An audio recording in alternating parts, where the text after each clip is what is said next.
आज दिन है शनिवार, महीना जुलाई, तारीख 24, साल 2021।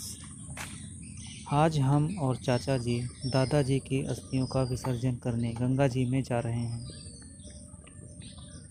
वैसे तो विश्व साल 2020 और 2021 को कभी नहीं भूल पाएगा। निकल रहा है कि नहीं है? कोरोना वायरस ने लोगों का पूरा जीवन ही बदल कर रख दिया। इस वायरस ने करोड़ों जिंदगियों को अपना निवाला बनाया। सब कीचड़ है पूरा। साल 2021 के अंत में इस वायरस ने इतनी जान नहीं ली थी और ना ही इतना जूतों धोए वाले हुई हैं गंभीर परिणाम देखने को मिल रहा। तुम्हारा सही है रबड़ क्या? इस वायरस ने इतनी जान नहीं ली थी और ना ही बहुत ज़्यादा गंभीर स्थिति देखने को मिली थी। जैसे तैसे लोग अपनी पुरानी स्थिति में लौट ही रहे थे, तभी कोरोना के नए रूप ने अपना कहर बरपाना शुरू कर दिया। रही सही कसर केंद्र सरकार ने पूरी कर दी। विदेशी यात्रियों को सही समय पर रोका नहीं गया। विभिन्न आयोजन कराए गए, जैसे नमस्ते ट्रंप कराया, जिससे जो विदेश में इतने संक्रमित लोग थे उन्होंने हमारे देश के लोगों को बहुत ही बड़ी मात्रा में संक्रमित किया। यह दौर था बंगाल इलेक्शन का। इस समय रोज़ रैलियां हो रही थी, आयोजन हो रहे थे। उत्तराखंड में कुंभ हुआ।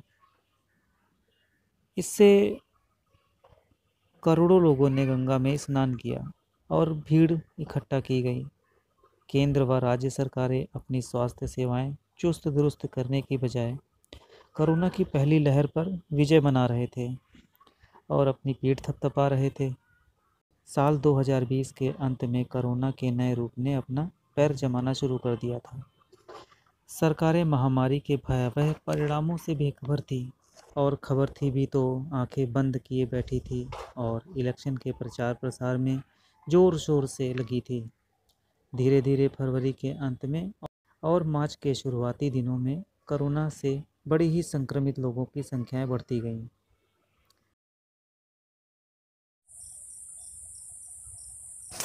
कोरोना महामारी की दूसरी लहर का यह नया रूप भारतवासियों को काफ़ी खतरनाक साबित होने वाला था।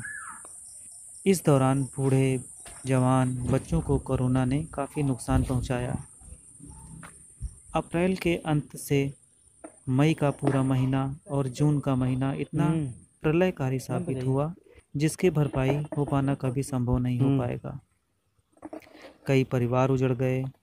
लाशों को दफन करने की जगह नहीं मिल पा रही। शवों को जलाने के लिए लकड़ियां कम पड़ने लगीं। शमशान में लाइन इतनी लंबी लगने लगी कि 2 से 3 दिन तक शवों को जलाने के लिए अपनी बारी का इंतज़ार करना पड़ रहा था।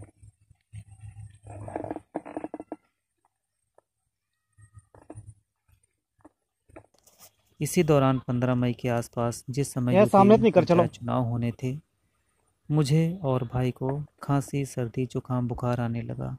सूंघने और स्वाद की शक्ति चली गई। पूरी क्षमता से हम सांस नहीं ले पा रहे थे। मम्मी को टाइफाइड, खांसी, सर्दी, जुकाम की स्थिति बनी हुई थी। स्थिति उनकी भी काफ़ी गंभीर थी। मौसी के यहाँ भी ऐसा ही हाल था। सभी लोग एक दूसरे के यहाँ जाने से बच रहे थे। एक दिन सुबह ही हमारे पास फ़ोन आया कि मौसा जी की हालत ख़राब है। कुछ देर बाद ही दोबारा फिर हमारे पास फ़ोन आया। पता चला कि मौसा जी नहीं रहे। मम्मी की स्थिति गंभीर होने के बावजूद हम और पापा मम्मी मौसा जी को देखने गए। उस समय लखनऊ, बनारस, कानपुर और कई ज़िले खतरे के निशान से ऊपर चल रहे थे। मौसा जी के गुजर जाने के बाद मौसी की स्थिति भी नाजुक बनी हुई थी। वहाँ से आगे से किसी तरह से KGMU में उनको भर्ती कराया गया। 4 दिन बाद हमारी बड़ी मम्मी भी कोरोना संक्रमित हो गई और ऑक्सीजन लेवल 90 था। कुछ समय बाद 80 हुआ और कुछ ही घंटों के बाद 70 तक पहुंच गया। बड़ी मम्मी को भी KGMU में भर्ती कराया गया। ये सब देखकर बड़े पापा, जिनको मानसिक बीमारी पहले से ही थी और वे डिप्रेशन में चले गए। जांच कराने पर बड़े पापा भी कोरोना संक्रमित पाए गए। घर पर कोई देखने वाला नहीं था। अभिषेक बड़ी मम्मी के पास KGMU में था और अनुराग घर पर खाना और दद्दा हमारे बड़े पापा की देख रेख कर रहा था। लेकिन दद्दा की हालत नाजुक होती गई। दद्दा को घर के पास के अस्पताल आइकॉन में भर्ती कराया गया। दद्दा की हालत देखकर डॉक्टरों ने बताया कि स्थिति ठीक नहीं है।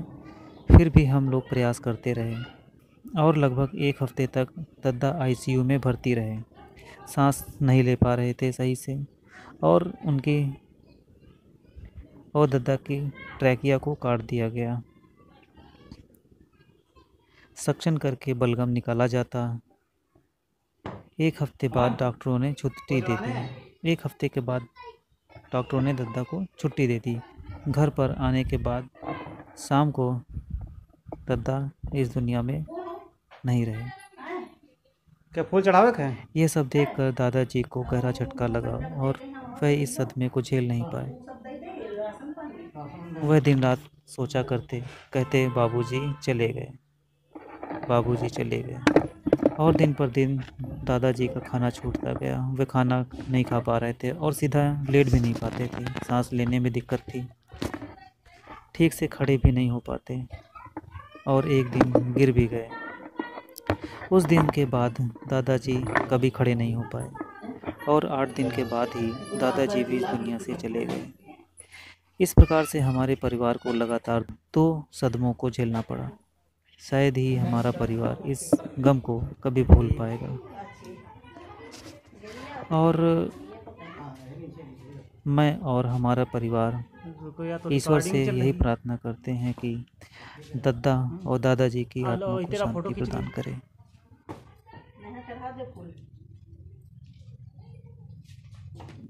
तुम जुगाम नाइट का हाथ पकड़ के बनाते तब कितना उसी हाथ लगा देंगे कि वो खिला रहेगा।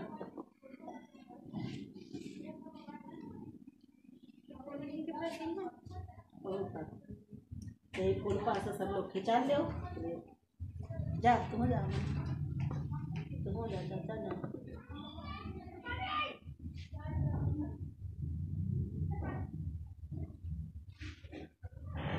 रुको।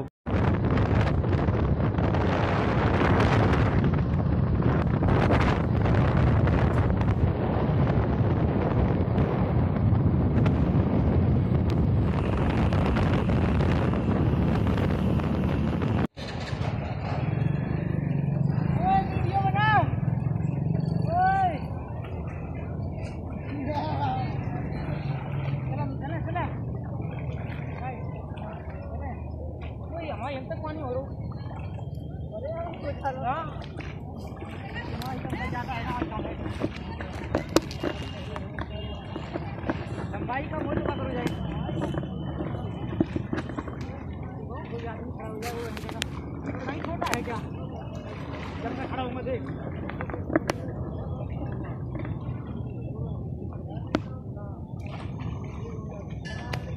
चिपका दे रहे हमको, गाड़ी चिपका दी।